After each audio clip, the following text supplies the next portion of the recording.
we paid multiple six figures for a single video with a sideman. Mr. Beast was charging 3 million for 45 seconds. The influencer marketing acquisition space right now is so hot. What was it that exposed you to entrepreneurship? We're talking like 13, 14 years old. I was one of those kids that decided that they wanted to be a YouTuber, and it was that kind of shift in my brain. I can literally just play games all my life and make money. There's a lot of people that I see online who are like, gaming is terrible, don't game, you're never going to be successful. But for me, it was the complete opposite. My agency right now is a primarily gaming influencer agency. You've worked with massive companies like Netflix and Ubisoft and Acer. I was hired as the youngest ever employee to basically work with the YouTubers on their roster and partner them with brands. Having the influencers that you manage as an asset is very, very powerful, and it's still a way that we do a lot of client acquisition today. I started the business in July and I was getting chemo until September. Anytime I used to have an issue in my business, I'd be cancelled. This is trivial. When you have something bad in your life, you have two options. Let it consume you, or you have the opportunity to go up. You had your acquisition recently with Journey Further. Yeah. And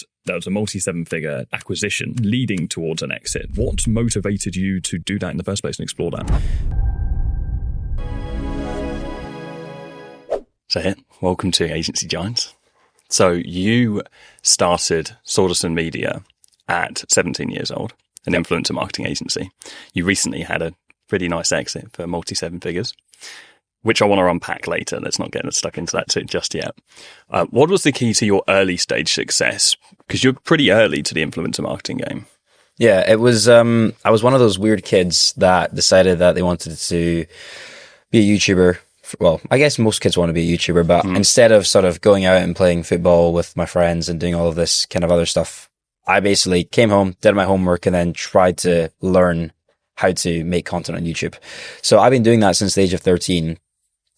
Somewhat successfully, somewhat not successfully. Some channels did well. I had a couple of gaming YouTube channels, and that was a space that I was really in. I was trying to be a gaming YouTuber essentially when I started early, and that was what helped me kind of understand the industry from a very early age. And the industry wasn't really a thing when I first started it when I was 13, but I spent basically 3 years making no money before I started my agency. So obviously now I've done this, I'm 24, everyone thinks I'm very young, had an exit, but I spent the age of 13 to 16, I think I made £2,000 in 3 years, which if you look at that from a average hourly rate perspective is very poor.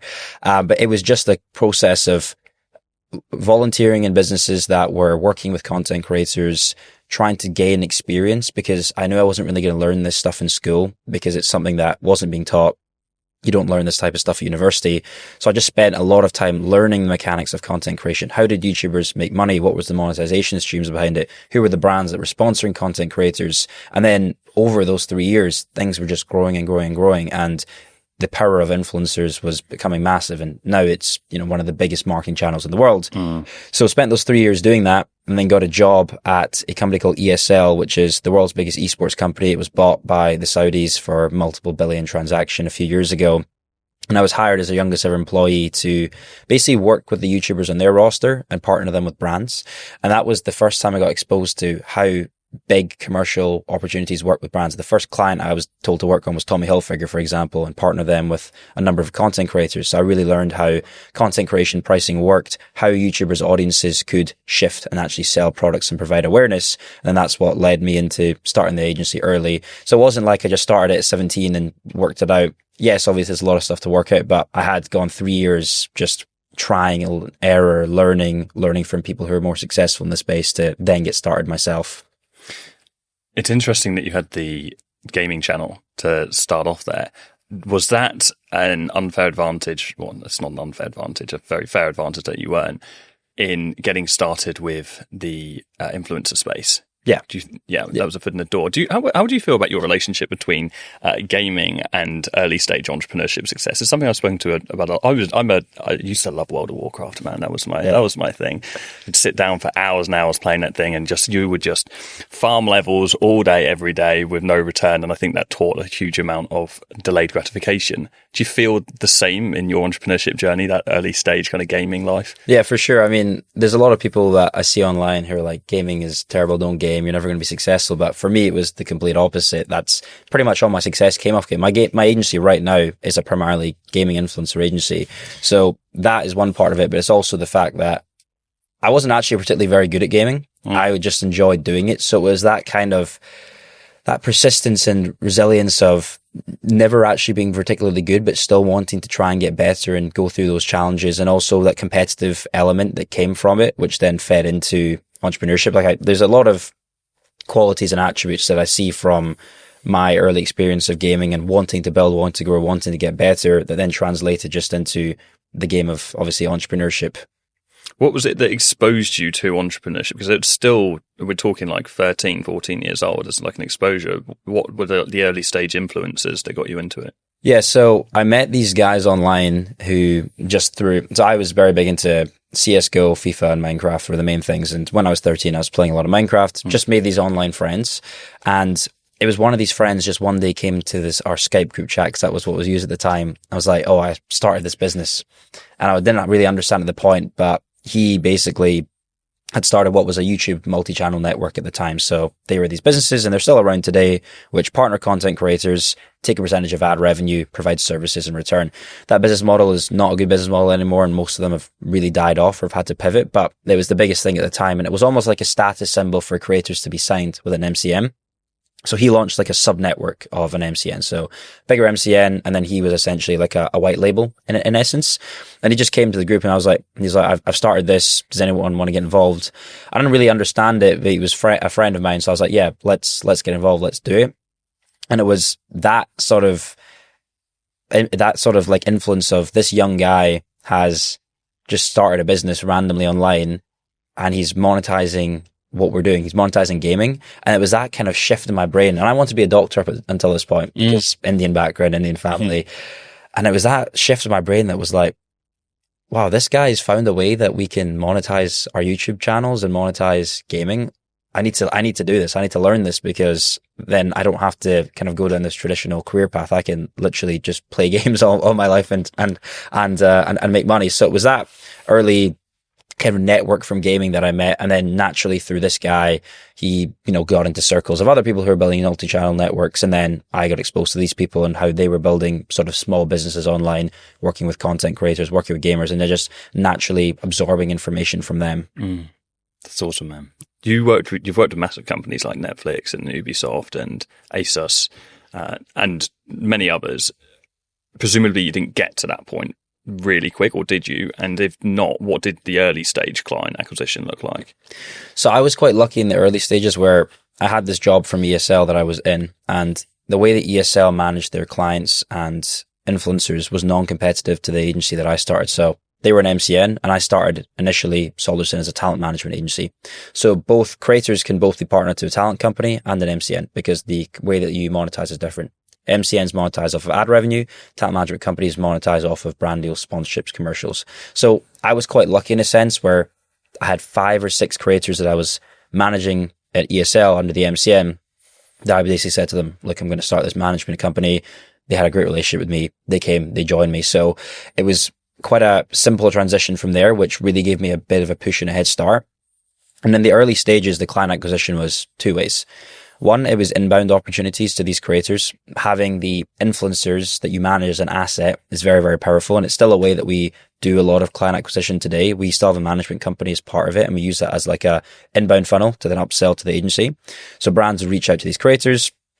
I would help them with brand deals and sponsorships. And then it wasn't really a strategy at the point, but a lot of these brands were like, okay, so we've worked with your 5 creators. Do you have any more creators? Actually, we don't want to handle this in-house. Can you just deal with our influencer marketing for us? And it kind of came naturally to the sense that the best business model here isn't managing these creators. It's actually managing the budgets for the brands and then using the creators as that output to get content out there. So that was one main key area. And the second key area, which I always live by to this day, and we still use, is LinkedIn has been the biggest driver of sales for us ever.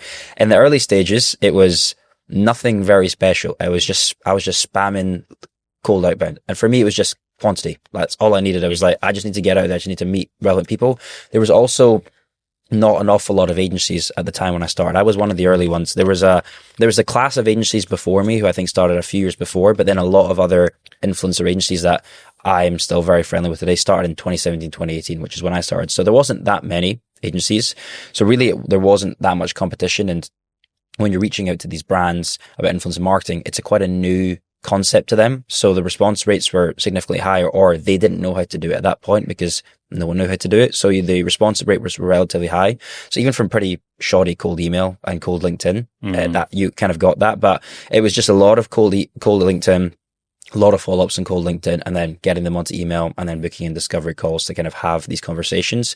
And then really it was a kind of pitching this more like test and learn approach of, right, give me $5,000, give me 10K budget.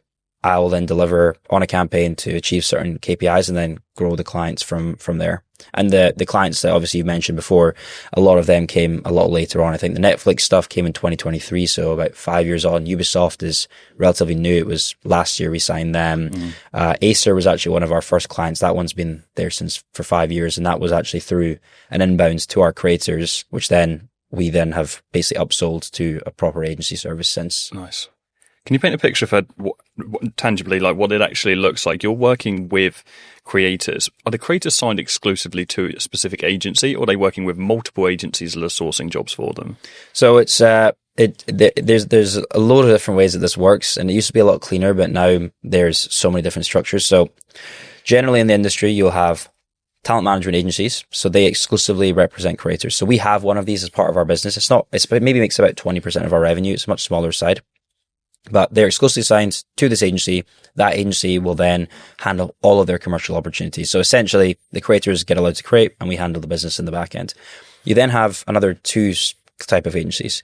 You've got your more kind of partnership focused agencies. These are almost agencies that don't have any exclusive clients, don't have any exclusive influencers, don't have any exclusive brands, but they sort of sit as the bridge in the middle and support brands who are running influencer marketing already themselves, but need more scale. So they maybe will go to these agencies and say, can you distribute, they almost look at influencers as a media buy, and they'll basically use this agency, $100,000, for example, a month, go and find and source creators that can be a fit and buy their media.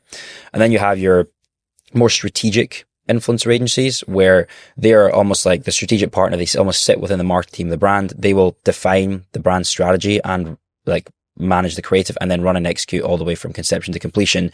And then they will work with influencers who are managed. They may work with these kind of media buy agencies to get access to these creators, or they may work with creators directly. So whenever our team work with creators, sometimes we're working creator direct, sometimes we're working via an agency who manages a creator, sometimes we're tapping into an agency who has a network of creators that we may not have access to. That makes sense. And is it difficult, or did you find it difficult in the early stages to find a position of value, in the sense that sometimes it's quite hard to quantify and track the outcome of influencer-based campaigns?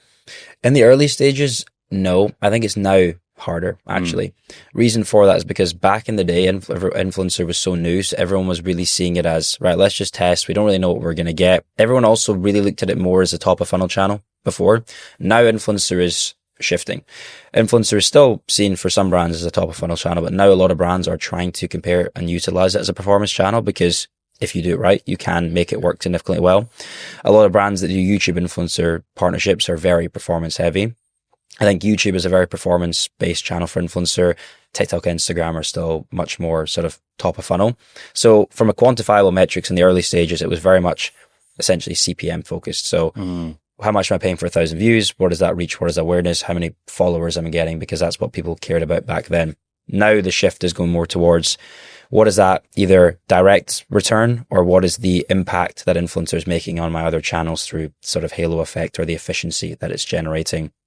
Or how is this influencer content performing better in my paid ads via my normal brand creatives? So now it's shifting much more performance. So now it's harder, in my opinion, to justify the value of it, because you're getting ranked and compared against SEO, PPC, paid social, and that's where we're seeing a bigger shift. There are also some clients who care about top of funnel metrics because they don't have the correct tracking mechanisms in place. But in the early stages, it was super new. It was just this cool new shiny object. So everyone was like, let's just try it, see what happens. And obviously things have developed a lot since. That makes sense. Has UGC played a big part in what you do, or is this entirely separate? We do have a lot of clients who want to get UGC, and we have a service that we offer where we kind of call it IGC, influencer generated content, where you're essentially still working with content creators who know how to make content, but they're not specific UGC creators. They are still influencers in their own part, but they will generate creatives. So like a lot of our clients will look for UGC, but from influencers, because the difference obviously I think between UGC and IGC is they are specific creators who maybe don't even have a social following, who just create content, know to make ad creative. With influencer generated content, you get creators who know how to make content, but also the sort of face power and the likeness, right, that brands can then utilize. So it's the likeness of, I can even use an example of, yes, me. I could, in theory, I could be a UGC creator because I'm a lot smaller, but if your face was in the same ad, there's more trust, there's more credibility, you've got a bigger social following. So that's kind of where we sit in that sort of creative pool. That makes a lot of sense. Yeah. I can see how that would be much more attractive for brands as well, but also a lot more expensive. Yeah, right? it does. It does become more expensive for sure. There are ways to make it quite cost effective, and we do it a lot with our DTC clients. So we'll usually do gifting and seeding based product kind of activations for those clients. And yes, there are still some bigger creators that will want to charge a lot, but typically when you're targeting very specific creators who will find value from this product, and you're only asking them for, give us one ad creative that then we can utilize, and they're generally going to enjoy and use the product, then you tend to be able to circumvent the cost in a lot of cases. So we do that mainly for DC clients. For clients that don't have a physical product, it is a lot more difficult. Do you find that retention is difficult with clients? Do you do a lot of one-off projects and then it makes it difficult to build that sustainable MRR? Yeah, influencer is a lot more difficult for retained revenue. How I see it is that if you turn off your paid media, your SEO, your PPC, you basically just can't do that, right? That's the backbone of your performance marketing. That's the backbone of driving conversion. A lot of brands still don't have a real methods to make influencer an always on channel. The performance focused brands do, and there's some brands, you see your VPN companies right here spending millions and millions a month, and they know how to do it. And that's a key part, and they wouldn't shut that off. And the agencies that run some of those, we do some stuff for. We do have one SaaS client who they don't spend their whole budget with us, but they spend about 4.5 million a quarter, and it's always on, and that's retained. There's other brands where it's like, and especially in the gaming and tech space, it's quite difficult because game launch, and then they want a very big splash at game launch, and then it's all just about kind of their retargeting mechanics that they use for the remainder, and then there's a DLC or there's a new product launch. So we have a big chunk of revenue here. For example, we're doing a very big, we've just finished the pitch, and I should hopefully hear back tomorrow for a $2 million budget. But that's a $2 million budget over 4 weeks. And then the client doesn't want to do any more spend until the next main thing, right? So it does get a little bit difficult. The main thing I guess I split revenue into 3 categories. One time, retained, and then repeat. So we get a lot of repeat revenue where it's, say, maybe a client wants to spend $5,000 a month every single month, but we know guaranteed that every single quarter they're going to do, say, 2 to 4 campaigns, but they might be slightly different values. So one campaign maybe 100K, the next quarter maybe 150 or 90 or whatever. So getting those repeat contracts is still very important because you can still forecast the revenue. And there are some services that you can make retained, like the gifting and seeding piece. You have to make retained because there's no fees for creators, and it's an always on program that you're constantly generating creative for. I think anything that's fueling paid social or paid media, you can make much more retained, but anything that's like a more brand awareness, bigger splash piece tends to be more of like a project focused campaign. Does this mean that strategic partners have been quite key in your growth? Because if you're not offering paid directly yourself and all of the secondary services, have you got a lot of decent strategic partners that have brought a lot of referrals? So we have like a couple of freelancers that we brought on for paid social because it's like a very specific influencer paid social. We do have some strategic partners with media agencies generally who hold budgets for some of the bigger clients, and then we have strategic partnerships with agencies within, obviously paid social agencies, paid media agencies who may need to layer influencer into their work. Most of our business has been direct to brand, to be honest, and most of the long-term and ongoing like retained clients, we've just built those relationships ourselves. A lot of our business, interestingly, not an awful lot, but a lot of like when it comes to the partnership piece actually is referrals from clients. Like a lot of like clients that we work and do good influencer work for will generally refer us within. So we have one client that we signed last May who since then has basically just got 4 other of their similar friends kind of brands to pick up the same service, and those are all retained services. So that's been very powerful. I think we've got less from strategic partners, but we definitely tap into other people more. And I guess with the acquisition we went through, and part of that is now we can kind of do all these other services within the wider group. So that has been valuable as well. Nice. Can you paint a picture of like some of the more audacious checks that you've had to pay out to influencers? I just want to paint it because I think it's like a lot of people don't understand how much you really pay to get in front of certain influencers. So maybe like the high end and then like the low end on like what people are spending to get in front of the right people. In terms of like for a single influencer or just single influencer, single campaign? Because you mentioned like a company spending, let's say 4.5 million, I think you mentioned per quarter, which is a huge budget, right? I mean, it might not be in your world. It might be a small budget. It's pretty big for like a performance-based influencer brand for sure. Yeah. And so what does that look like? Like let's maybe use... This is kind of 2 questions. Let's park that. I'd kind of like to understand what the breakdown looks like on a budget like that. But then also let's look at, top end, low end of influencers. Yeah, we've paid probably the biggest check, like multiple 6 figures to single influencers. There's a example, we work with the Sidemen, who obviously command a very high fee. So we paid multiple 6 figures for a single video with them. They also did a very big deal with, this is not a deal that we did, but I know I've got privy to information. They did a deal with Revolut, obviously, that people saw a while ago. And that was 3.6 million, for example, for that. That was a longer partnership, of course, but for single assets, we've done multiple 6 figures for like a single YouTube integration, because a lot of the pricing in this industry is still based on CPM. So, and if you're working with a creator who's commanding 10 million views a video and they're asking for $25 CPM, you're paying hundreds of thousands. We were actually negotiating with Mr. Beast a long time ago. The rate was way too low from the client, but at the time he was charging, I think 3 million for 45 seconds. Now it's significantly higher, in one of his spots, but we had like a client at a budget of like $1 million at the time. And then on the low end, we've worked with creators as low as a couple of $100, like on the micro side, and some on a product exchange pure basis. Nice. But it is very wide. And it's interesting because it makes it a little bit difficult actually to resource campaigns, right? So think about it this way: when you're running, paid social campaigns, you have a budget of, let's say, $300K a month. You're allocating that across campaigns, but Meta's doing a lot of the allocation, and it's a lot easier to, I think I think if you put like 3, I don't know paid social that much, but let's say you have 5 clients who are 300K. I think the workload to service all of those is probably somewhat similar, because the way you're allocating budget is somewhat similar.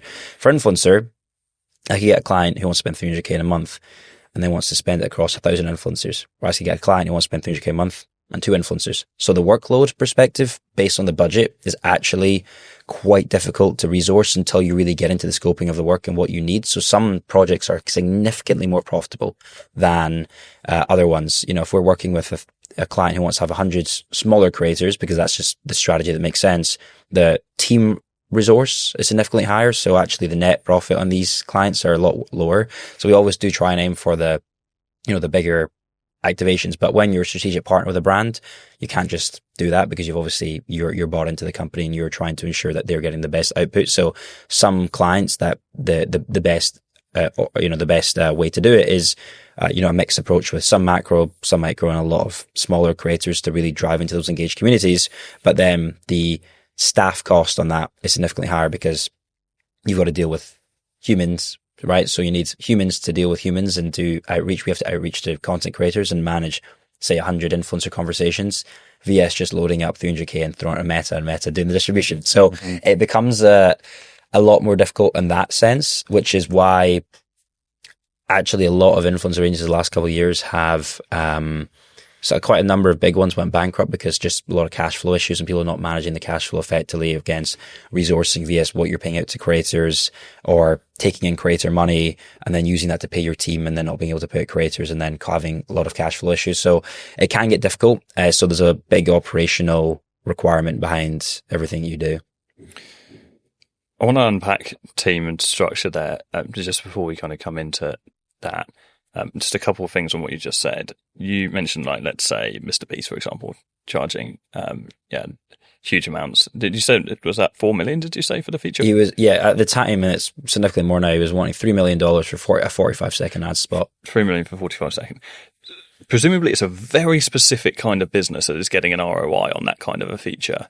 And the same, again, correct me if I'm wrong, could be said for a Sidemen feature on multi-six figures.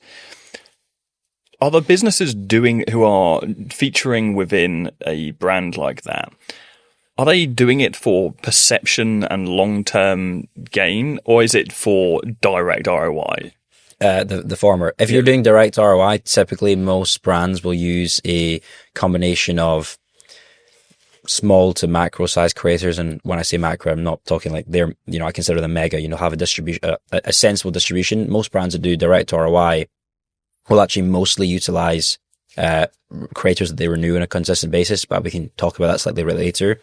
The ones who are spending with the Mr. Beast or who are spending with a Sidemen are generally doing it from brand equity perspective, that long-term perception, long-term play, and potentially just for a brand awareness approach. There are some performance-focused brands that have done stuff with Mr. Beast. I know Surfshark, who the VPN company, did because they were at one of our dinners, and I said they didn't make an ROI on it, of course, because it's very difficult to make a direct response ROI on $3 million on a single piece of content, given the number of touch points you need in the retargeting.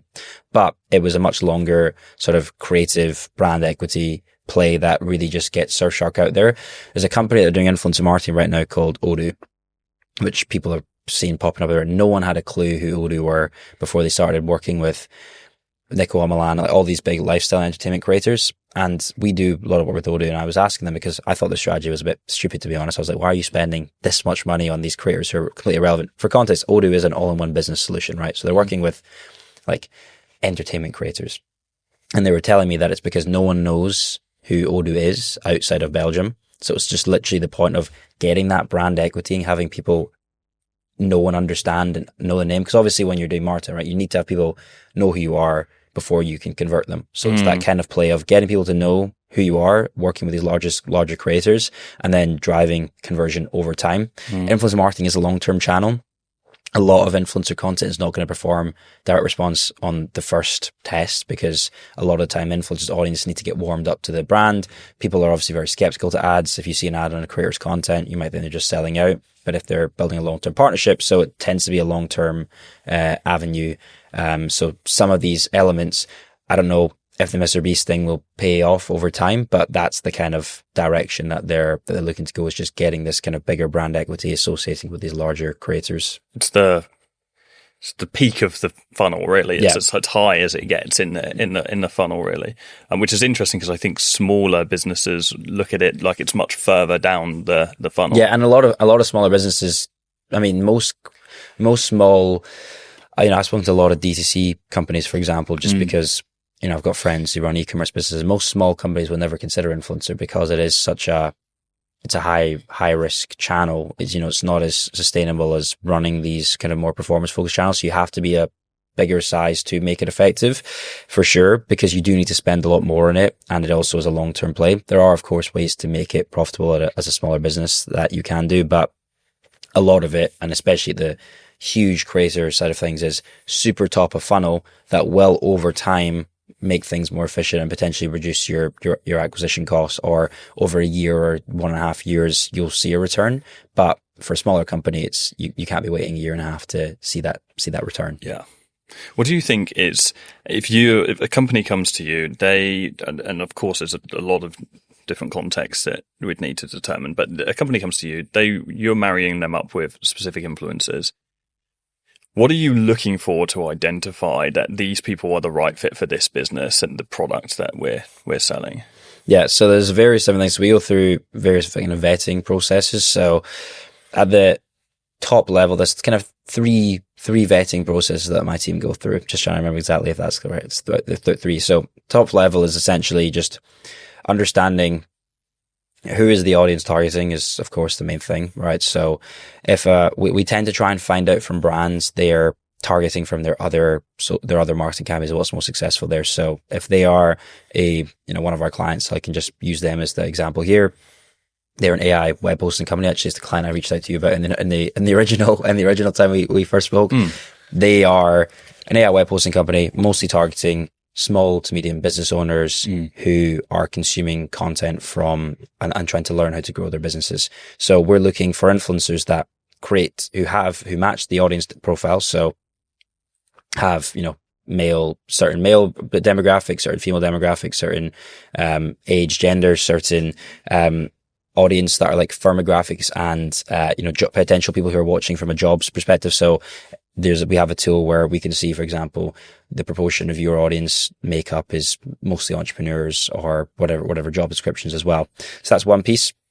Then it's really about the content creator as well, is very important. So is that content creator an individual that could actually actively use that product and it makes sense in the context of their content? Because, I'm not going to be throwing a coffee promotion in a business owner that talks about the fact that they never drink coffee, right? So there's that authenticity piece, of course, that comes into it, right? So you have to actually screen and watch the content, which is why it becomes a little bit more tedious as well, to see if there's a actual organic and authentic fit. Because if you're trying to place a piece of content, you're trying to place a brand into a piece of content where there is a complete obvious disassociation, it's going to be very inauthentic, and then the audience aren't going to react very well to that.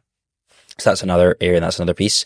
And then dependent on the brand, also the topic of the topics of the channel are very, very important, because some brands use influencer as a way to kind of rank and build evergreen conversion and long term. So this client specifically, they like to be placed in content which has high search and trend volume, or their product fits very well in the context. So if I'm a YouTuber who's talking about how to, 2026 AI business game plan, part of that is I have to make a website that fits super naturally into the context of the content. So the conversions are generally going to be higher, because you don't almost see it as an ad, of course, as the disclosures, but it could fit naturally without it being an ad, because it is a core part of that type of content.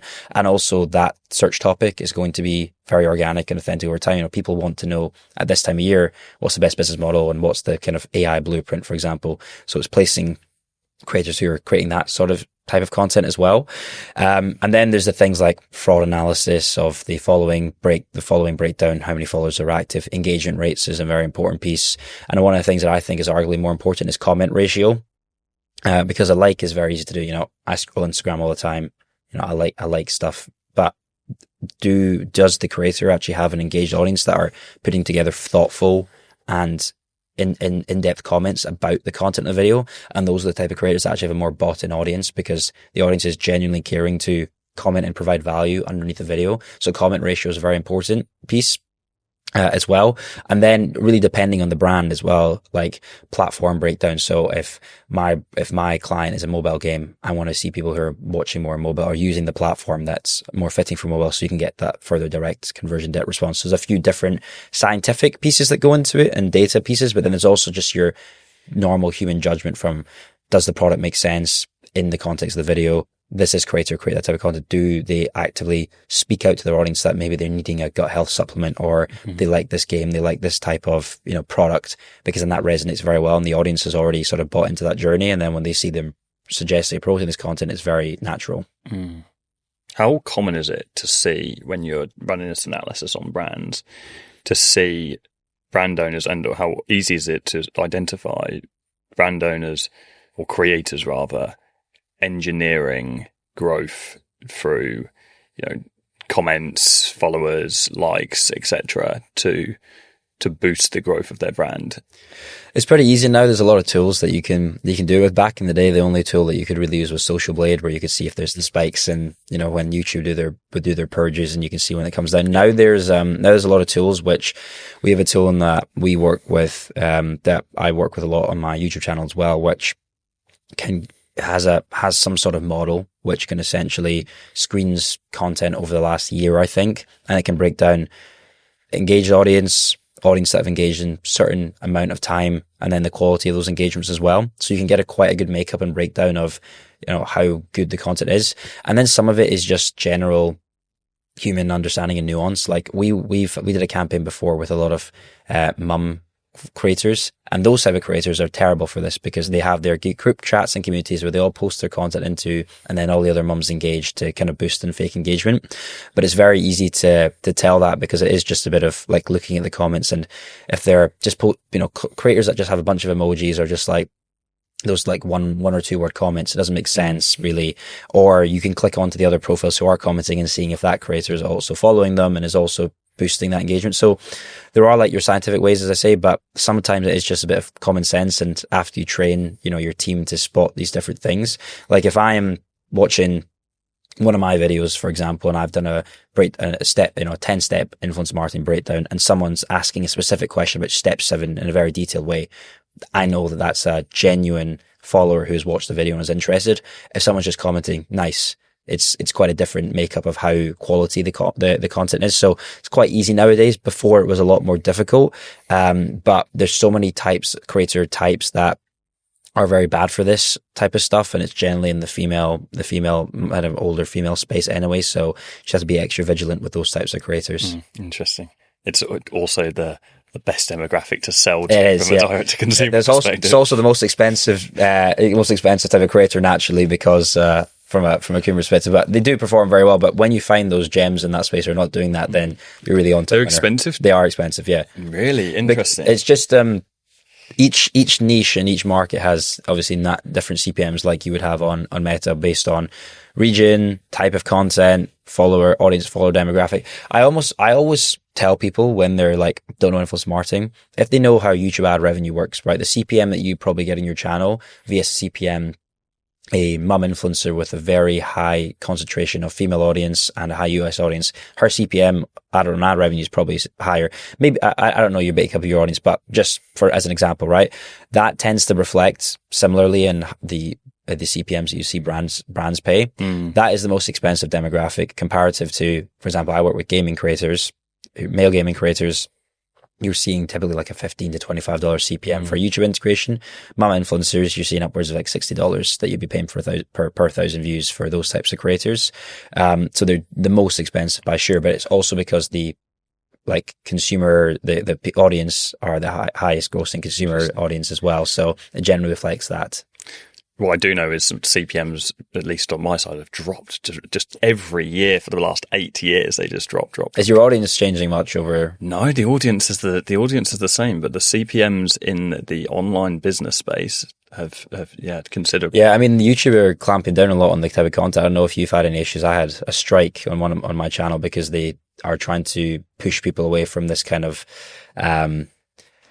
like these big sort of obnoxious numbers that you're promising people, and actively trying to push advertisers away from that because it's seen as like as a risk as well. So potentially that's a reason from your end. But I've not had any strikes, but that's very interesting. I got one the other day because not the other day, but a couple of weeks ago on one of my videos, which was I basically did a breakdown of how one of our clients, I made $297,000 on one of our clients, and they flagged it as harmful and dangerous because it was they thought it was like inflated numbers that were kind of guaranteeing people could also make this. So it's those type of things that they're clamping down a lot on, and I think they're also naturally pushing advertisers away from that type of content. That's very interesting. I mean, obviously not in your case because it sounds like it's kind of misrepresented, but that's a good thing by large. That's by large for sure.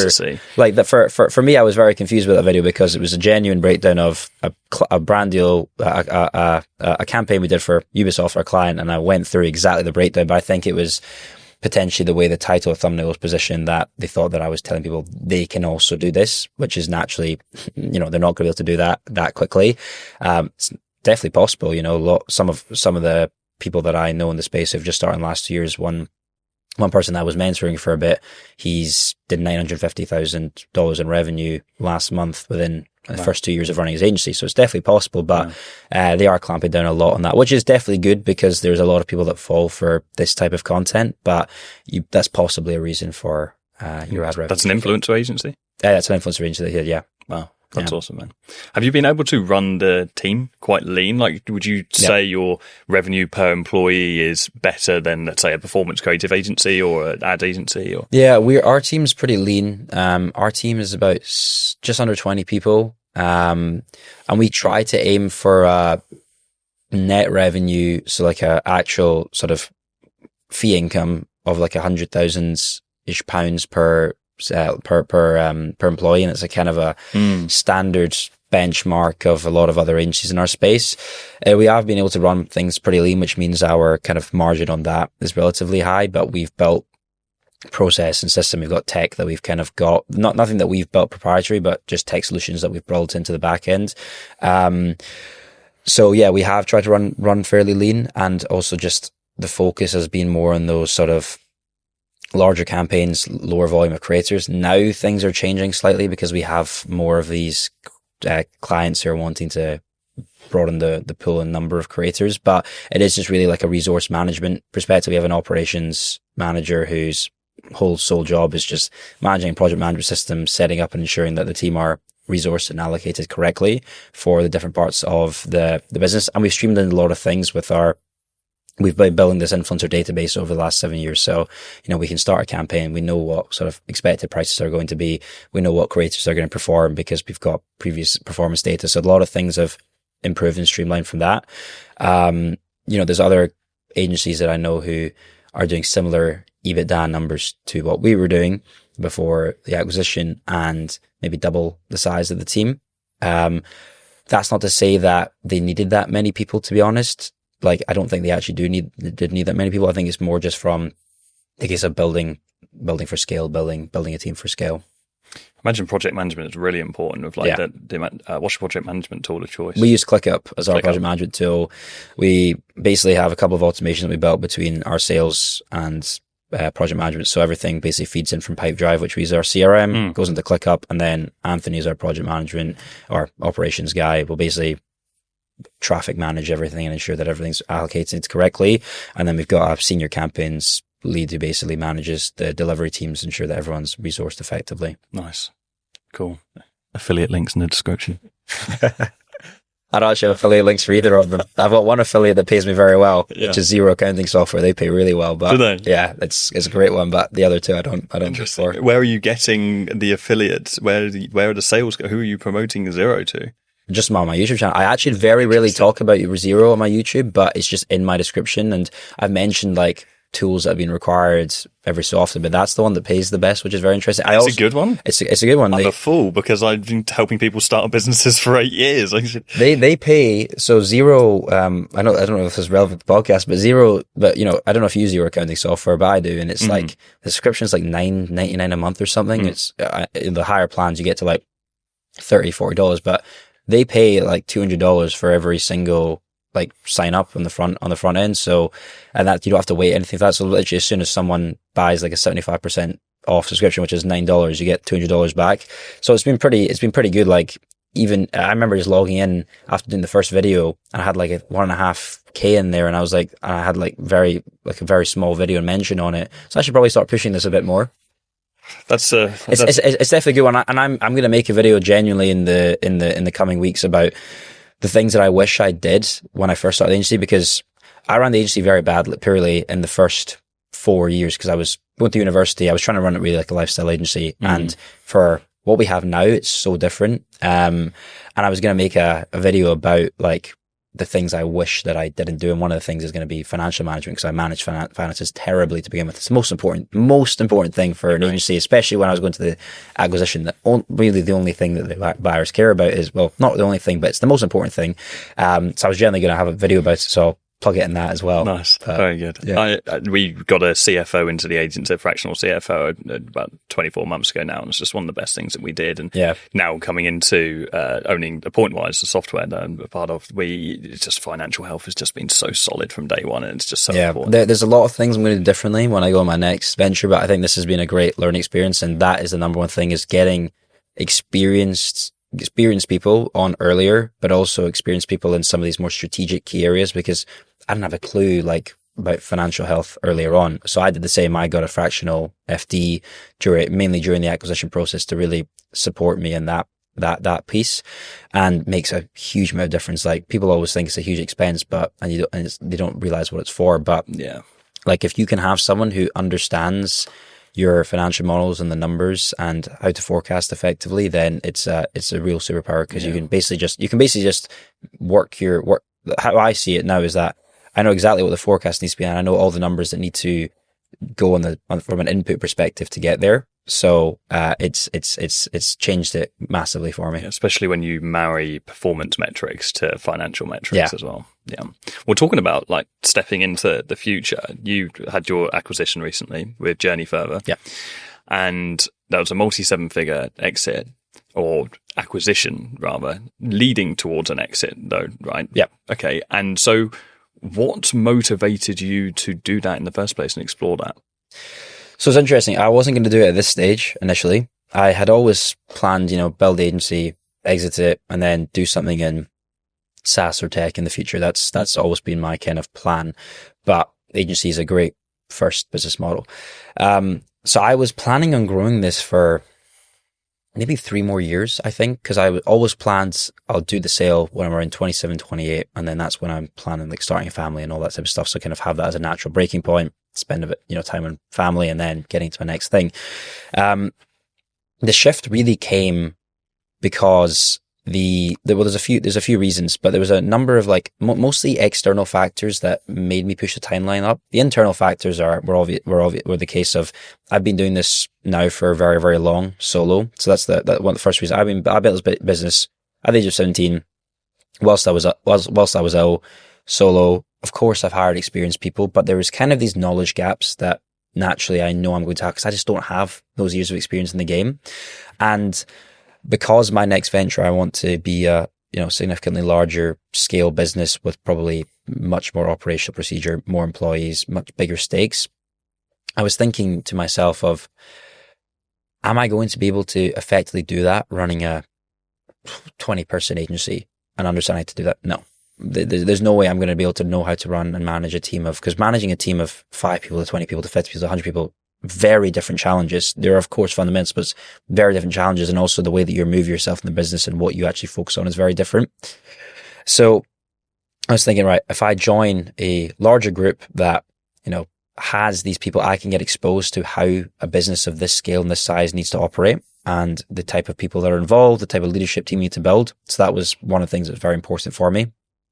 2, there was when I first started going through the process, there was a kind of time period where I was like, I'm sick and tired of these influencers was one of the motivation at the time. I was like, maybe now I get started because naturally I'm going to have a period that I'll stay with the company.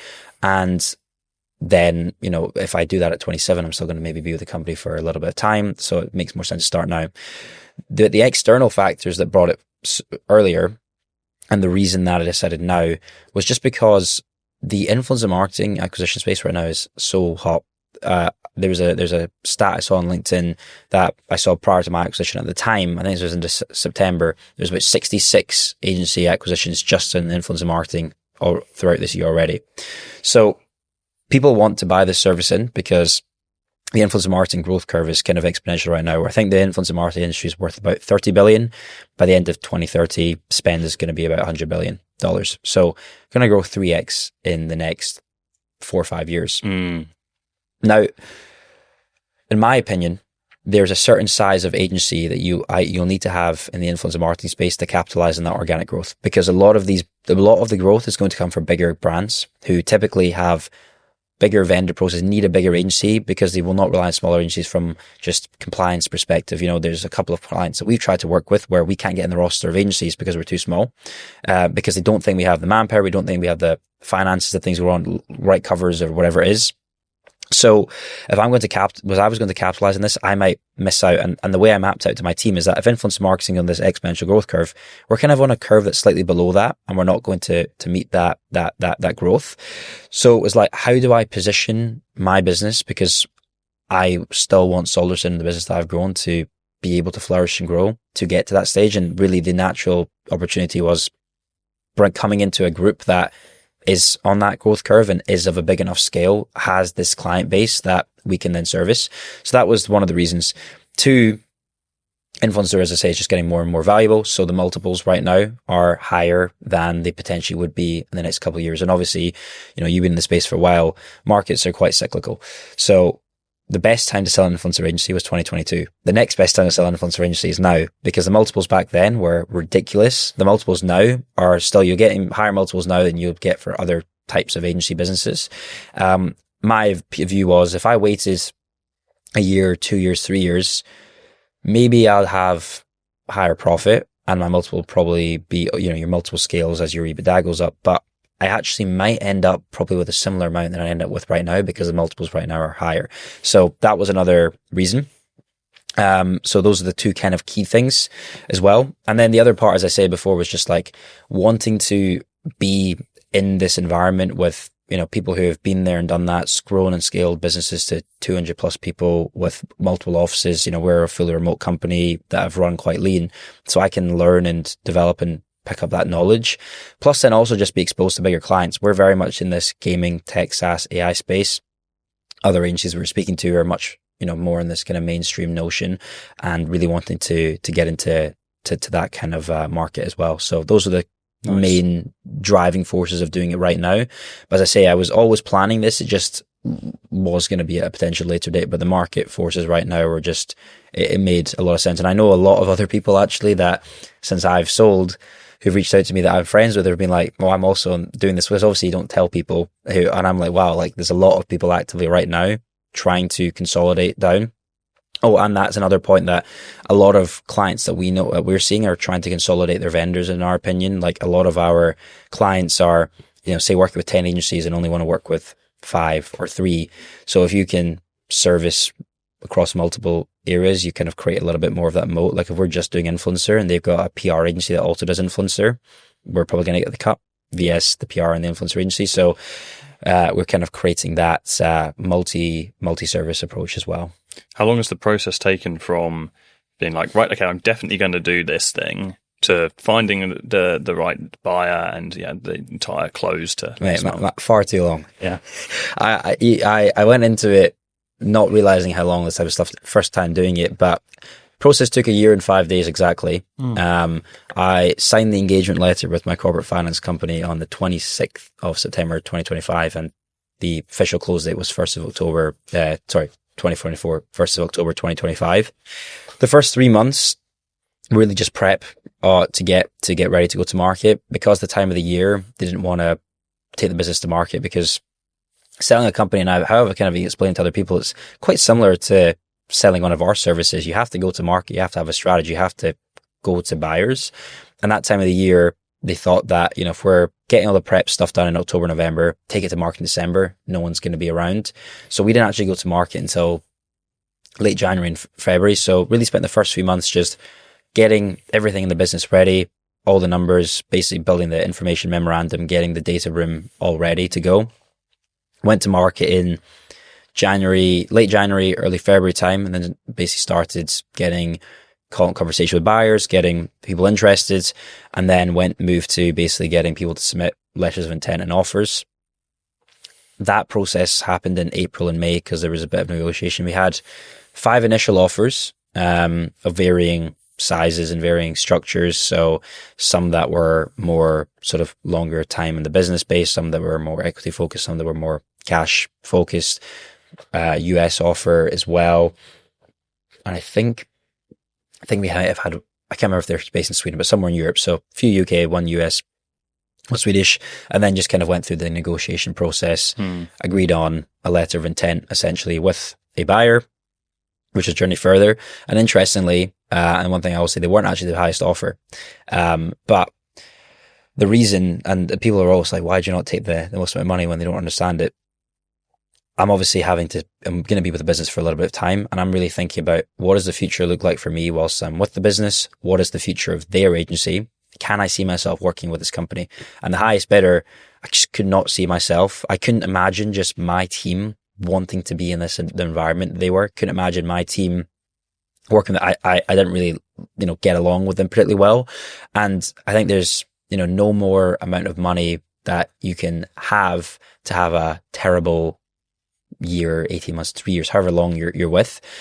And it's just, I think it's higher risk that way, because if you don't think you have a true alignment with that acquiring company, like yes, they're buying you, but really you need to view it as a partnership and what's best for the business going forward. So they really were the company that I resonated the most with, had the best vision. I really believe in the founder, Robin. He comes from a similar story to me. He had a lot of hardships in his life that led him on to build. Different hardships to me, but I had hardships of my kind of illness journey that started me going forward. He's built and scaled and sold an agency for multiple 8 figures prior, and he's got a very clear path of where he wants to take this business, and I could really see how our offering fitted really naturally into their business. So yeah, signed a letter of intent with them in mid-May, and I went through due diligence process. The deal was meant to close originally August 22nd, but there's a couple of delays within their business with some kind of share restructuring. It was a very tense and worrying process, because the longer a deal goes on, the more chance for execution failure. Clients could, maybe leave. We could have a downturn. Obviously, the industry's not been not necessarily the industry, but the market's not been amazing this year with tariffs specifically.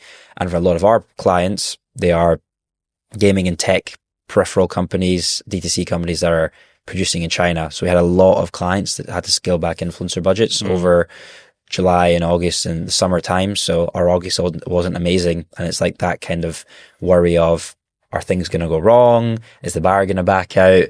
Because obviously things were getting delayed. And then, just did that due diligence process, a lot of negotiation, and then officially, closed the deal off October 1st. So the whole process took a year and 5 days. And then I think the due diligence process took 4.5 months. Was it exciting or was it anxiety ridden? Like when it got done or during the whole process? It was a mixture. It's like, I didn't want to get too excited because my M&A company specifically briefed me of like a lot of deals, most deals don't happen when they go through. And there was a couple of other agencies that had shown interest in us who then didn't end up making an offer because they were already in for a deeper process with other companies.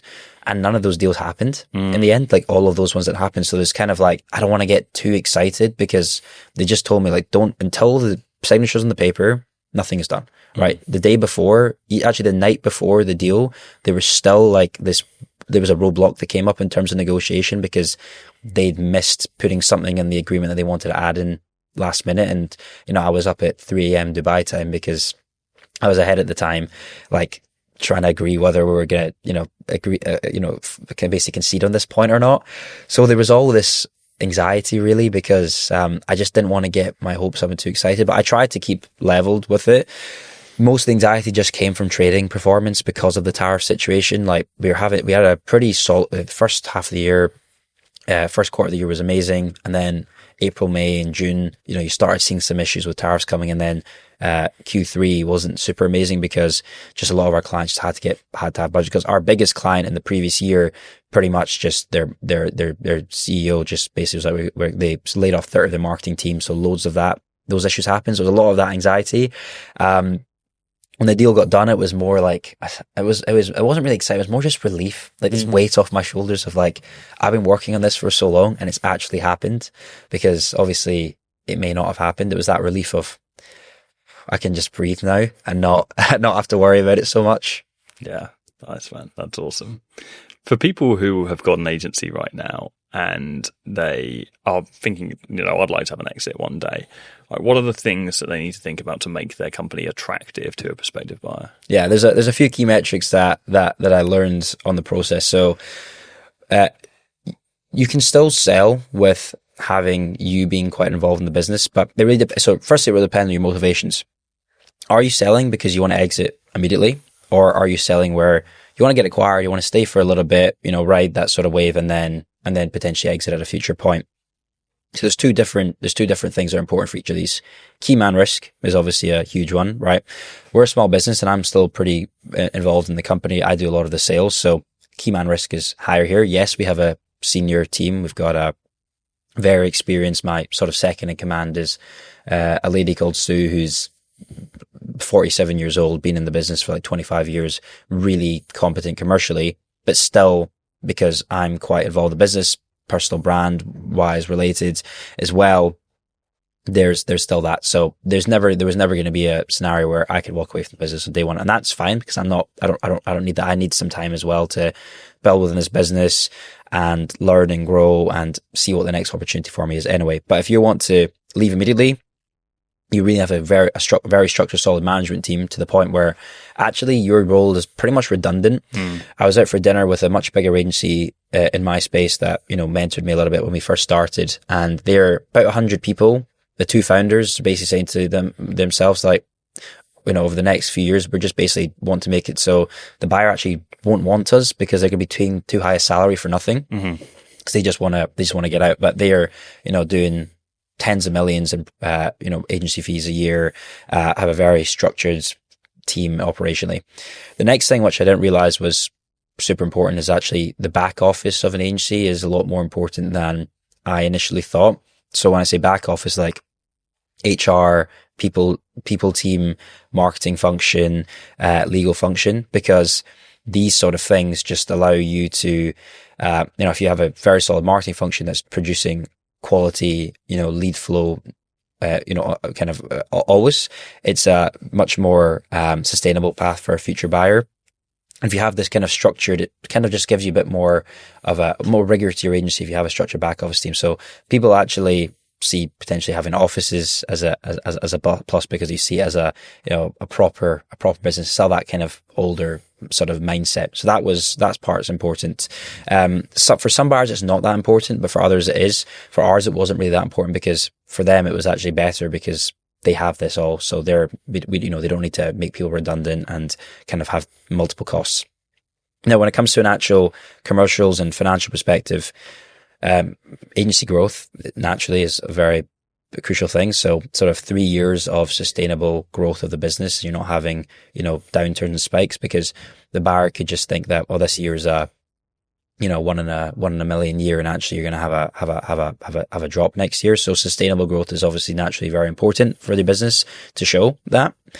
Obviously I've mentioned team structure and operational procedures. Like if your team can operate effectively under set procedures that are working, good SOPs, good systems in place, that's very, very important, because that means that the business can run and can deliver effectively without you. Then from like a client breakdown and financial perspective, customer concentration, massive thing. There's an agency trying to sell right now that I know.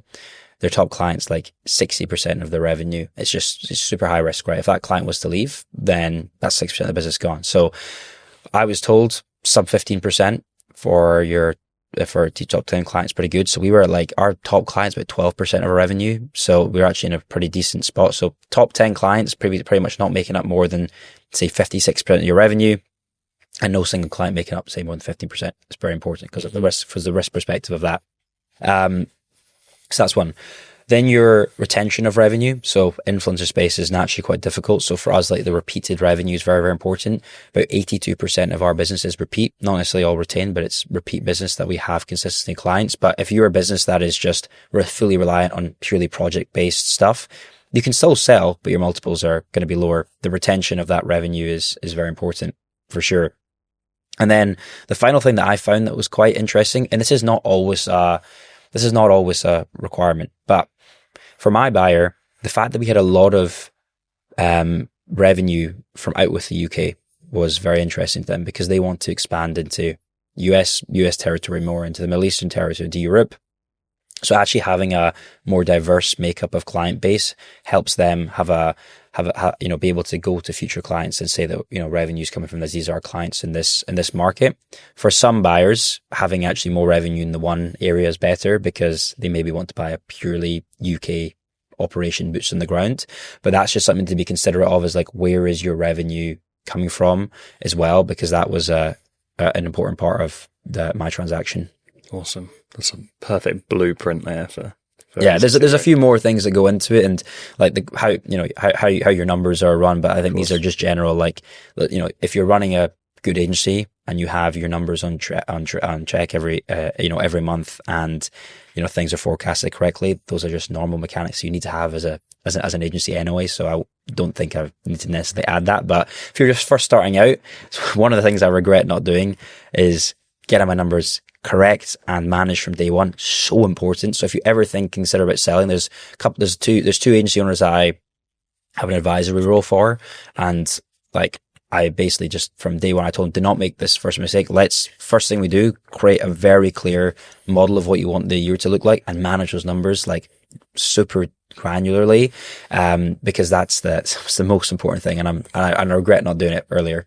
I hosted a workshop last week 3 days with 660 on the line agency owners experience, and the entire workshop, to be honest, like for most people it wasn't sexy at all. It was probably like pretty mundane and boring for most, because I was going through P&L and forecasting and budgeting and the financial KPIs and marrying performance KPIs to that. And it's crazy how many established agency owners, and by established I'm still talking like, a very young agency, pre 100K a month revenue, and just don't have any of these basic systems in place. And throwing our hands up, it wasn't until probably 2 years ago in our agency, after being in the game for 6 years, so it's 8 now, that we got the CFO in and actually really got our P&L in check. We're running the numbers off zero, and a couple of little dashboards that we've created here and there. It's the same with me. I think I really started getting things in check from September 2023, and that's 5 years into running the business. It's just it was just a case of like, I didn't know what I didn't know.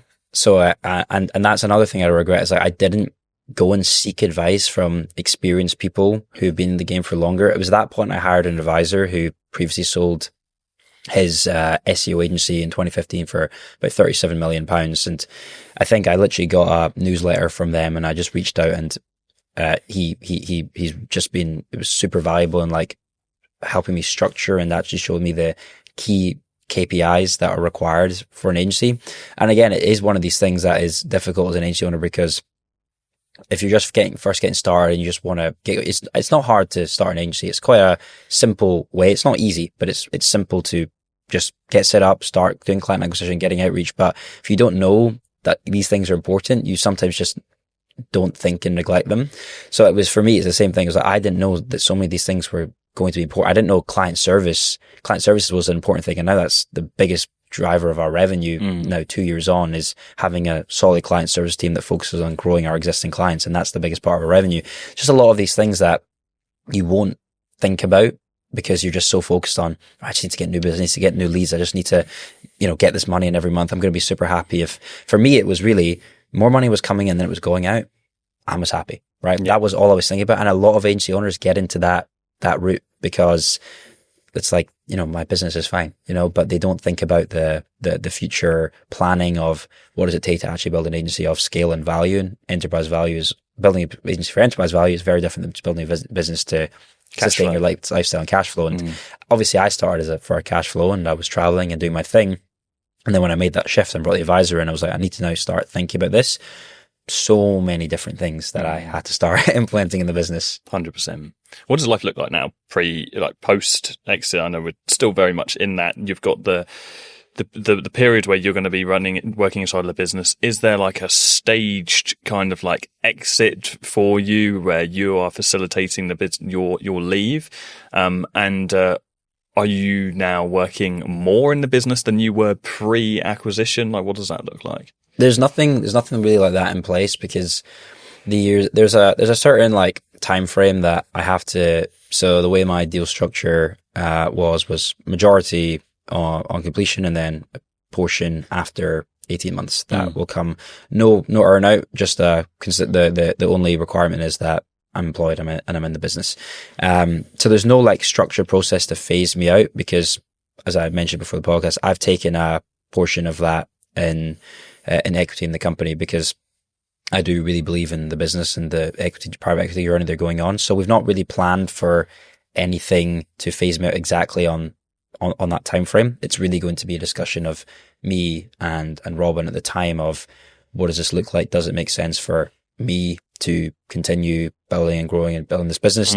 Do my ambitions also feel the same way, or does it make sense that now is the time to kind of everything's integrated effectively? We've got a very clear integration plan of how we're going to integrate Solution into Journey further. We're keeping the two businesses as separate entities for the time being, but very clear of how we're going to integrate the teams, how we're going to integrate the functions, how we're going to even hive up Solution into that business, but no real plan of me phasing things out. Over time, we'll probably start developing and building that, but it will also really depend on where they're going with the business and their timeframes, because obviously I'm very interested in the journey that they're going on as well. There is my second command that I mentioned who, will probably start building in her knowledge and her role to potentially take that position, that role at some point. But, it really is just the case for me of what is journey further, what is their journey, what are they going to achieve? And then at that point, we'll kind of start to having that sort of discussion. So there's not like a clear phasing approach to that. It's just at that date, I can in theory decide what I want to do, really. We spoke off camera before we got started about personal brand. How important do you think personal brand is for agency owners in the space right now? I think it's super valuable. It's, I don't even have that big a personal brand, but I've got a pretty decently well-known personal brand in the influencer industry. And, I go to events, people recognize me, know me from my LinkedIn content, or I've done talks or whatever. And, I think it is incredibly important. I've signed a lot of clients, not because of Solderson, because of Suhit, and they buy into me and my journey and my story. And I'm really going to push that. It's just such a great marketing funnel and channel nowadays, because there are so many agencies out there. And yes, you can build the best proposition and you can build the best, marketing, channel and function, but really people are buying into people. They're buying into the founder's story and journey, and even journey further, put an emphasis on founder story as one of their kind of key marketing areas. And, if you're lining up, there's so many influencer agencies now because it's a growing space. If you're lining up 100 different influencer agencies and one's got a very high conviction, trustworthy face at the top that people respect, people like want to buy into, it's, it's a no-brainer to go them. There's a really great example in our space. It's an agency called Digital Voices, run by probably the most successful female founder in our space. Her name is Jenny. Her business is over 100 people. I think they're doing like 25 million in revenue or something a year. And she is everywhere. And she's just really pushed that female founder voice, and brands just buy into that and they love that and that positioning. So super important, for anything. The only downside to it is just the key man risk element of, do you make yourself too required for the business, for the agency? But I think when you're first scaling your agency, the personal brand is very important, and then over time you transition into really building that agency proposition as a key piece, or also having other people in your business focus on building personal brands. It's one thing that we've started trying to do is, yes, my personal brand is the main thing, but our sales guy, we're trying to make him really push his personal brand, because then people are going to buy in and trust him. So it's like kind of trying to still have that personal brand approach, but within other layers of your team. Having time now to reflect on the business as a whole, kind of looking back and really, I suppose now it's the closing steps of that company. What are the proudest moment that you've got looking at the company and what you've achieved? What is the first one? Because I think there's a few moments that are very proud. I think the first moment was end of December 2018, when I realized this could actually be a business, because that was when we did our first 100K in revenue in the first 6 months. And before, when I was running that, so my origin story is that I was ill, and that's why it started me from running it. But those first 6 months whilst I was ill, it wasn't really I wasn't trying to build a big business. It was more of I want to do this because I want to try to leave some sort of legacy. So if I can do it, then great. But it was also very much a distraction from what was going on in my life. And then at that point, when it was kind of a validation point of, okay, I actually have something here that could turn into a proper business. Now let me start trying to build and scale this. So that was a very proud moment, because I was just a kid who was learning all this stuff online, never really actually made very much significant money. The job I was on before, I was getting paid €800 a month to do six figures in the first, revenue, not profit, but revenue. It was like, this is actually something I can grow and scale. So that was the first part. I think the second proudest moment was, and it's a weird one to say, just getting my mind out of that lifestyle entrepreneur mentality, because I was so focused on that. Let me make a lot of cash flow, travel the world, flex, post the stuff on Instagram, to be one of these agency guys that, internet money guys. And then I don't know what it was or what the shift was. I think there was a couple of things that made that shift. I started going out with my current girlfriend, and, being together now for 3 years. And obviously part of you don't want to be doing that, because a lot of it is for women and whatnot. That was one. also just the standpoint of like, right, I've had my fun. Now I need to just go in on this business, because either I'm just going to keep running this like like what I'm doing, a 5-person business isn't really going to be anything. And I kind of just thought back to what did I want when I first started it. It was create a business of impact, create a business legacy that I could sell. So just that is another proud moment. It's not really a tangible business moment. It's just getting myself out of that mindset and just shifting to, right, now I need to lock in and build this thing over the next couple of years and really get it to a proper position. So I think that was another very proud moment. And then we had a period of time where the business didn't really grow all that much. And it was part of this lifestyle that, it was partly due to this kind of lifestyle phase where I wasn't really fully in the business, but we grew, but we weren't growing anywhere near where we were at. We were kind of like, capping at like just about 1 million in revenue. And then when I really focused on, started looking at what was wrong, what we needed to implement, what things we weren't doing correctly, we then doubled the revenue the year after. And that was a proud moment because it just showed me that I'm not a guy that can only take a business to this far. Like there was just things that I wasn't doing effectively, and we were able to scale it and double it. And then, growth from that point to the point of selling has also been amazing. And then, we've got a great growth plan in place as well now. Awesome, man. Your first 6 months, you said you hit 100K in revenue. Was that during your illness? Yes. So, the first 3 months so I started the business in July and I was getting chemo until September. So basically the first 3 months, and then the next 3 months I was still recovering. So I was still, I guess, not in the best way. Wow. That's incredible, man. What motivated you and kept you motivated during that time? How were you not all consumed by what you were going through with the cancer? It was a weird one. I've always been very ambitious, and the cancer thing was a very significant perspective change in my life. It was more the case of I've always wanted to be successful in some regard, whether that was like a successful doctor back in the day or whether that was a successful YouTuber. I've had this ingrained in me as a young person to be ambitious, build something of scale, to be successful in my life. And I feel like when you have something bad in your life, you have two options. You can either let it consume you and go in a very dark way, dark, depressing path. And a lot of people do that. And, it's not their own fault. It's just that naturally is where it takes you and you can't get out of that headspace, or you have the opportunity.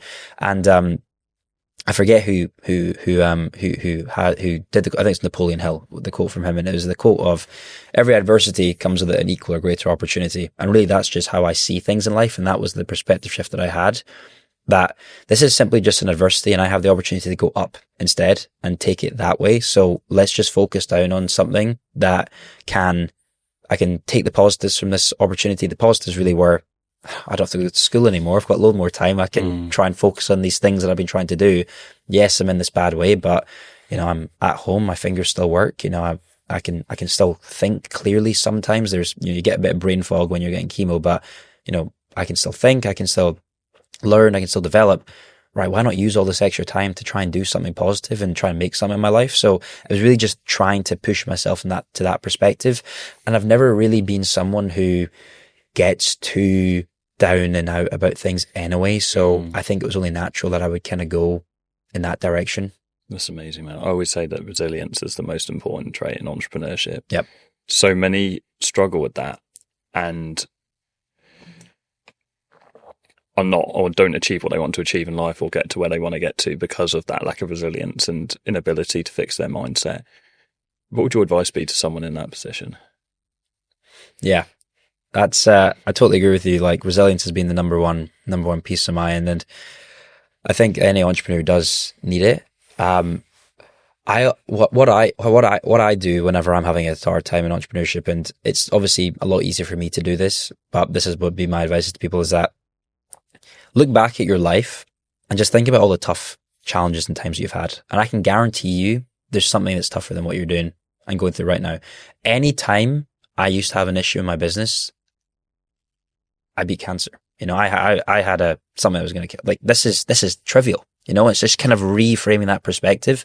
So anytime that I ever have, any problems in that sense, I really just tell people, like, and again, it's a lot easier for me to say that because I've had something that was so bad, and some people don't have bad things, but everyone goes through shit. Everyone has bad things. And I can guarantee you that realistically, in the grand scheme of things, this business setback that you're having, there's more to life. And there's probably other things that have happened in your life that you can reflect back on and think, what did that do for me in my life, and how did that change me as an individual? And then draw on that kind of experience to then move forward. So that's generally what I do, is just kind of look back at, nothing can really affect or phase me because there's not much worse that can happen. I mean, of course there's always worse that happen, but it's that just reframing of my mindset in that way. That's great advice.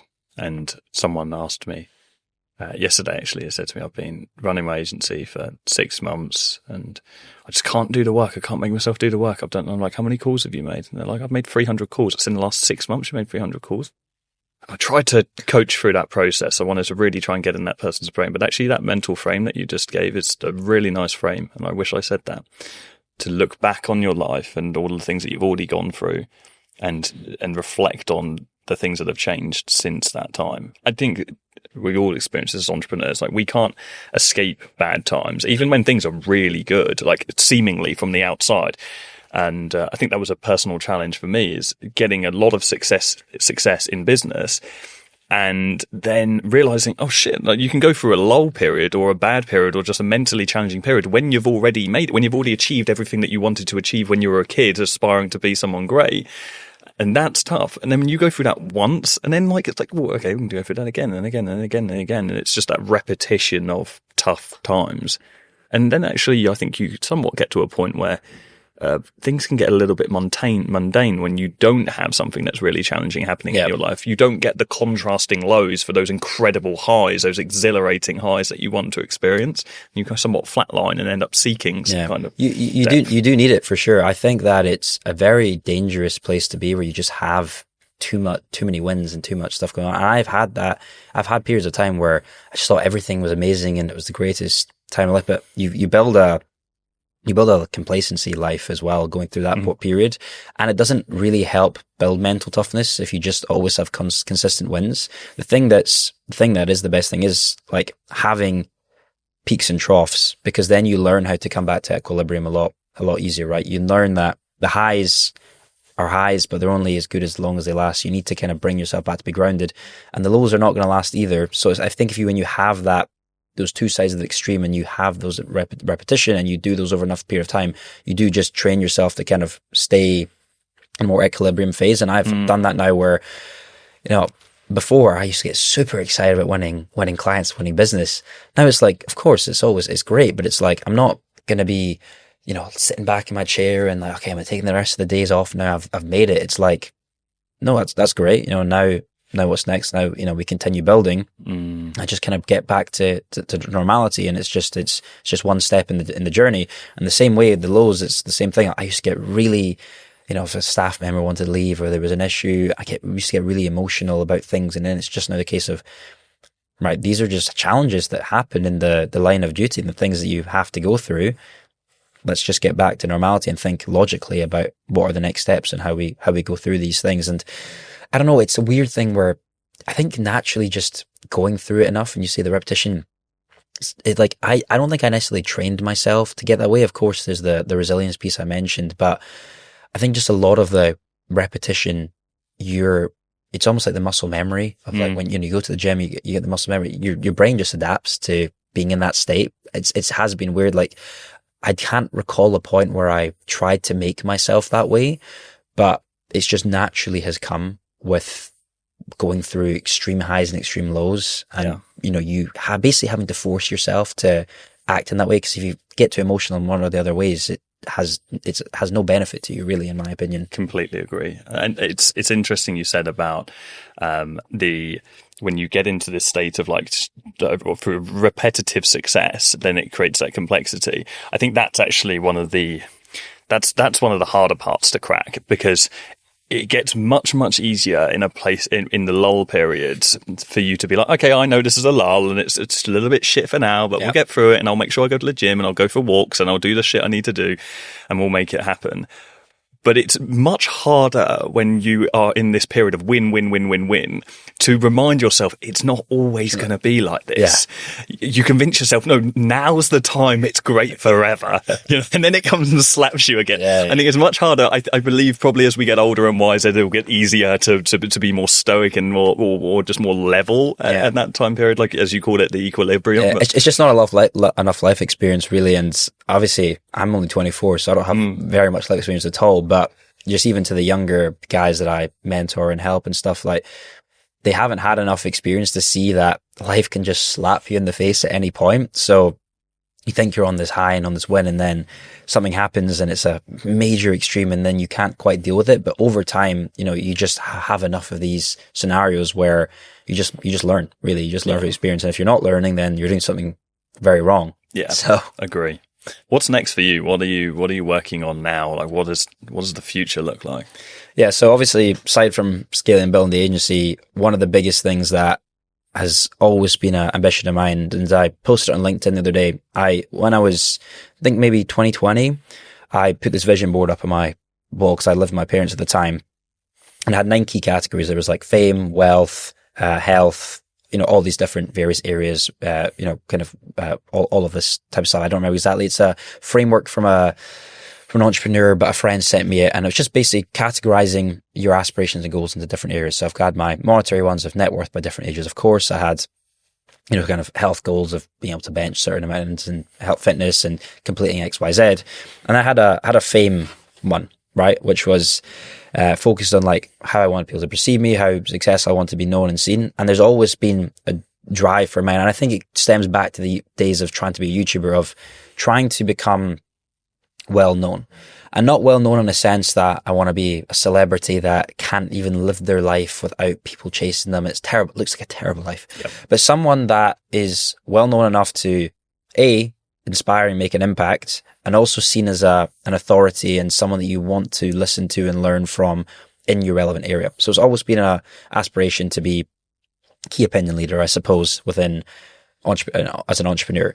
And I always envision, Stephen Bartlett is a great example. Maybe he's a little bit bigger now than I would ever want to get to, but that kind of journey where, he had a social agency, he actually sold it originally for only a multi 7-figure before they obviously merged it in, and then sold it for much bigger, but, somewhat similar journey to then kind of building my personal brand. And I started building my personal brand properly from a video content perspective 2 years ago on YouTube, and started building my YouTube channel. I've got about 15,000 subscribers. A couple of videos have hit over 100,000 views. So things are building there. LinkedIn's always been a thing that has been very important for us that we've been building. But I said to myself that once I did the acquisition, once I gained back a lot more time, because when you're selling a business, you're both having to run business as usual and make sure the business doesn't go in any bad way, plus then working a second job of doing the acquisition. So I had no time of this last year, really. It was very difficult. I was like, I'm going to just go all in, because I truly think that for me, yes, I've got this money now, and I'm thinking about where I'm going to allocate my newfound wealth. Some of it's, of course, going to go into investments and your stable things, and doing some trading and leveraging and that, and try to multiply those things. But to me, those are probably going to be a bit longer term plays. I generally think that the most high leverage investment I can make right now, that's going to have the most immediate return, plus also the most sustainable long-term return, is building my personal brand properly and really building a team to actually strategize and how do we effectively grow it. Because right now it's been just do influencer marketing content, keep me in that space, mentor some people, whatever. But yeah, I'm assembling a team right now. I'm going to change the content structure slightly. We're still kind of working that out to essentially get people bought into me as an individual, because my ambitions are, as I say, to do something in tech and SaaS in the future. And how I see the personal brand is that it's going to open up investment opportunities, because, Stephen is a great example, can walk into many different doors and either invest in other people and people invest in him. Mm-hmm. Or, not just Stephen, but other people like that. Great marketing funnel for the next thing that I do. Plus also just a great revenue stream. And I already see the monetization that's come from my small personal brand right now. And I just think that if I really go all in on this, and it's something I've always wanted to do, that's going to be the next path. So just hired a guy a couple of days ago to sort of start building out the strategy and the direction that we're going to take with things. So I'm going to work very closely with him, and then we're just assembling a team. So we've already got the YouTube team that are going to continue and grow, building a short form team, and then probably a copywriting team, and then just really trying to build an owned audience as well, and then see what we do with it. Not necessarily going to sell anything immediately right now with it, but it's really just getting people bought into Suhit as an individual, and then see what we can do with it from there. So that's my biggest project. Nice. And then I'm going to do a couple of investments, I think, on the side. Like, I've always been excited about angel investing and just these high risk that you never, small checks, but let's see what happens. So I've already started having a couple of good conversations about that. Mostly interested in the AI and SaaS space. That's the space I want to go to. I see it both as an opportunity to invest and potentially make some good money, but also learn how those businesses operate and run, because that's my interest. So yeah, do some of that as well. And then, just work out like what that next business is going to be, I guess, over the next little while. And then, nice. I'll take a little bit of time, as I say, want to start a family and stuff, and then get on with that in my late 20s, 30s, I think. Nice. Awesome, man. I was just writing down, I would like to unpack the content team structure with you. That I think we'll be changing the subject too heavily for the pod now. So we'll have that conversation behind the scenes, and maybe I'll give you guys some value from that. I've got some quick fire questions though for you. Sure, I'd like to. We'll try and keep these quick fire as well. So just give me what comes to mind on the question. Brands that you'd still love to work with that you never got to in the agency, or a brand. Sorry, one key brand. Who comes to mind actually? I'm trying to think. It's probably like a big like game publisher, I would imagine. There's a couple that we want to work with, and then also on the tech space, like I don't ever see it happening, but I might do. Apple has just always been a cool one as we work in the consumer tech space, but just don't know if they need influence marketing because the brand equity is so massive. But it's always been an exciting one, yeah. Yeah, nice. TikTok, YouTube, or Instagram? Which platform has the most opportunity right now? I think YouTube personally. It's just bread and butter. It's going to continue growing. I think it's that for sure. Yeah. It's evergreen as well, isn't it? Yeah. One trend that you think is overhyped in the industry at the minute? I generally honestly think short form is overhyped, to be honest. And I know I've just talked about going to be building short form, but I genuinely think like just long form, you just can't beat it. And too many people are trying to focus on short form. That's where you build value of your audience, is that long format. It's where the audience create connection with you. So I think short form is generally way too overhyped. Nice. Best book or podcast that shaped how you think? It's annoying because I always forget the name of it, but it's this, there's two books. So the one that shaped how I think, The Hard Things About Hard Things, by Andreessen Horowitz, I believe. That one just helped me shape this whole wartime CEO sort of mindset. And then there's this one sales book, and it's really bad because I draw on it a lot when I sell, but I forget what it's called. So I'll need to maybe find it out after and maybe throw it on the screen or something somewhere, because I always search. I recommend to people, I always forget the name, and it's really bad because I remember the contents of the book, but not the name of it. But I'd say The Hard Things About Hard Things is number one. What a piece of content from the sales book. It was essentially just about the art of storytelling when it comes to sales, and about we were selling so much, like trying to just tell the agency all the great facts about the agency, but actually just making a very cohesive story through the pitch. And we changed our pitch strategy to just telling a story about how the campaign strategy would shift, and that just changed the way that we sold. Nice. One thing that people would be surprised to learn about you? I quite like being alone, like always, like my Instagram and the way that Respect. I am. Yeah, the way that my Instagram and everything always like suggests that I'm very vocal. I do a lot of the content stuff. I actually really just like being in my own space and just head down and just not being with anyone else, really. Nice. Finally, one quote or motto that you live by? I think the one that I already said earlier, every adversity comes with an equal or greater opportunity. It's the number one thing that's made the biggest impact in my life. Awesome. Say it. Thanks so much, man. Thanks so much for having me. I really enjoyed it.